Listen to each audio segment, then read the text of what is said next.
passionate about dance because you can connect with so many people through dance, even recreationally. People, when they're happy or joyful, they go dancing. So it's just really something I feel like ingrained in people and in humans, and I just really found my passion for sharing it with others on the stage.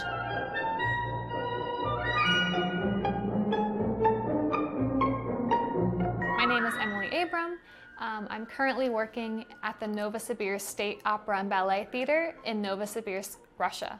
I first started dancing when I was 3 years old in a very small recreational school. I went once a week, like a mother and child type of class. This is me at the American Ballet Theater summer camp with the school's director, who really took a liking to me and encouraged me and so that I could become a professional. This was me at 12. I was the Snow Queen in my production of Nutcracker back home. This is my family. I'm one of 3 daughters. I'm the middle child, and this is me on the left. But we all look very similar. But my first real professional experience in the ballet world was about 10 years old. What really drew me to dancing is just in general being on the stage. I've always loved performing and being in the arts, but once I saw professional ballerinas, I was like, this is what I want to do. I want to just be on the stage, you know, giving joy back to the audience and expressing it through the art of dance.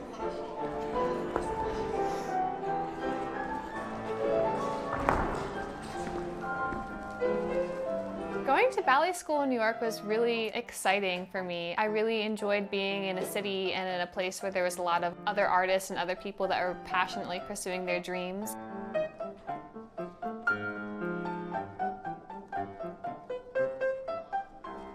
So how I ended up in Russia working as a professional dancer here, I saw online there was an audition in St. Petersburg at the Mariinsky Theater because they were opening another sister theater in Vladivostok, which is on the far east of Russia, Primorsky stage of the Mariinsky Theater. And so I thought, wow, they're looking to hire about 20 dancers. That's a great chance because many companies only hire 1 or 2 a year. I was in another country, so I just sent my audition video that I had of a variation, some classwork, and a nice email. I asked, you know, I'm really interested in working for the company. I'm willing to relocate to another country and another language. Here's my video. I can't make it to the audition because I don't have a visa, but if there's any other time, I'm interested. And a week later, I got an email back with a contract. It was kind of crazy because even my own coach, I mean, she really believed in me, but she was like, Emily, it doesn't work like that. Like, let me look at the email. I don't want you to get scammed or anything. And her husband is Russian.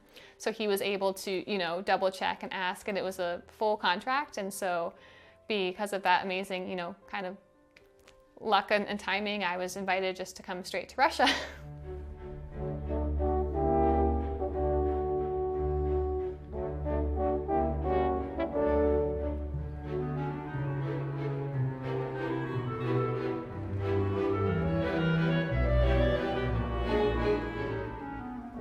A day in a life for me in Russia is a little bit different. Now I'm in a company called the Novosibirsk State Opera and Ballet Theater. And we have a lot of shows a week. We have a minimum of 5 shows a week usually. And so my normal day is we wake up in the morning and we have a company class, which is kind of like a warm-up now that we're professionals.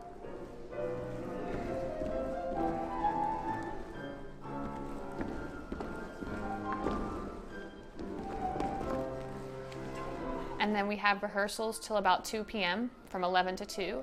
And then if you are dancing a soloist part, you'll have what they call soloist rehearsals here. So that will be from like 2 to 4. And then we have off until about 7 p.m. when the show is.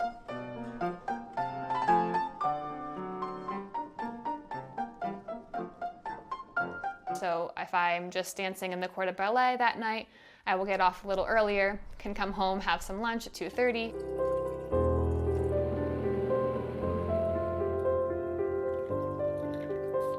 And then I go back to the theater at 5 to do makeup and hair, and we perform from 7 to 10, and then you commute home, you shower, you eat dinner, it's almost midnight, and you go to bed and you do it all again, and 6 days a week like that.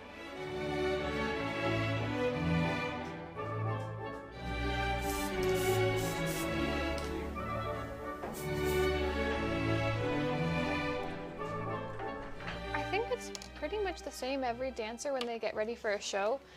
Everyone has their own rituals or traditions or how they like to get ready. I usually like to do makeup first, and then hair, and then warm up. So it's kind of a similar process, but we had rehearsals before the show. That usually happens in most theaters, last minute getting ready for the show. Most American and European companies, they work only about like 9 months out of the year, and they have the whole summer off. And they take about 2 or 3 weeks to prepare one ballet for the month, where our company, it's 5 different ballets, so you're always changing, always doing something new. But it was such a great chance for me to become a stronger dancer, become more toned in my skills, and learn so much more than I could in a single season in a company back home.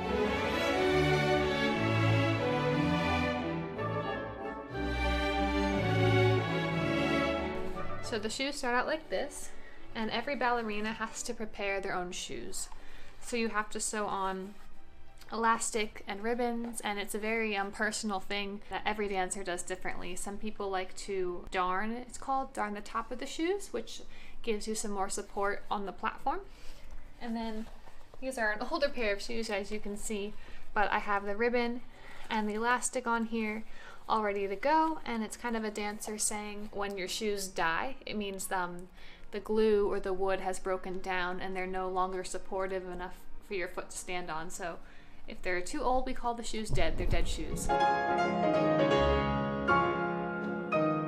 I've been really lucky, as I was the first American to ever be hired in the Novosibirsk State Opera and Ballet Theater, and they've actually trusted me enough to give me some solos, and that has been really amazing because, you know, ballet is so dear to their culture and their tradition, which is a really big difference too between America and Russia. You know, you ask the average American, have you seen a ballet? They'll say, that's a career, that's a job.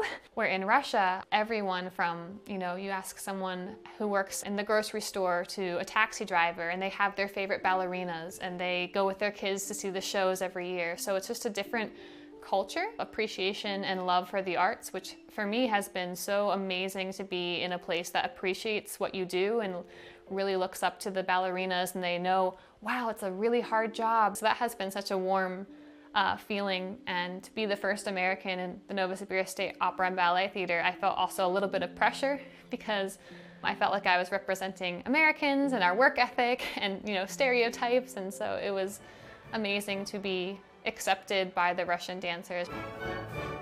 COVID has affected the experience for me living in Russia, just how it's affected, you know, everyone all over the world. Our theater was closed for about 7 or 8 months. It was very difficult for me at first, being in quarantine, being in another country, and especially as a dancer and an artist, to not be able to train or to work is very hard physically on the body, to not be able to stay in shape or stay in form. Of course, we can do some home stretching and exercises, but it's not the same as jumping and doing pirouettes and stuff like that. So that was definitely very difficult.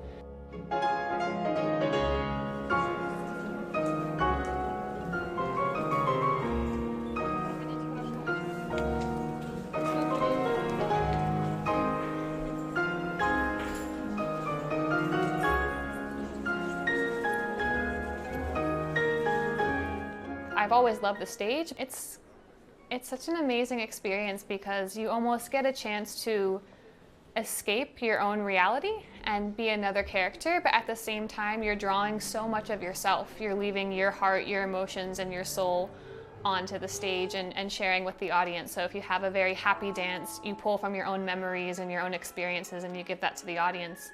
If you're playing a character, you know, that has heartbreak or something like that, you pull that out of yourself and give it to the audience. It's kind of, it's almost a really big rush. You have all these nerves and anxiety beforehand, but then when you step onto the stage, you realize that it's kind of cool. The magic of, I would say, live theater is something that can't really be recreated. One performance with the audience is like sharing a moment, which is just a magical experience for the dancer and I think also for the audience.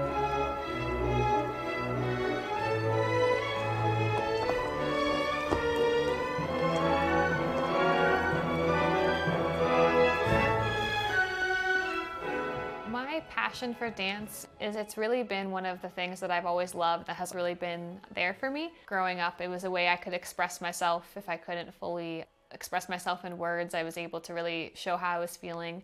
And I was really passionate about something that you never kind of reached an end goal.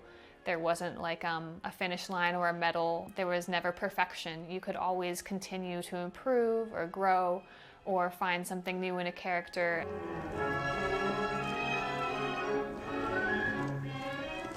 So what I really hope to do in the future with dance is hopefully eventually I would love to open my own school or open my own business and be able to share what I've learned with some dancers, and maybe eventually I would love to dance back home for an American company at one point in my career to share with my family and friends all that I've learned in Russia. But I also really do love Russia, so if I keep growing here in the company, I may want to see where that takes me.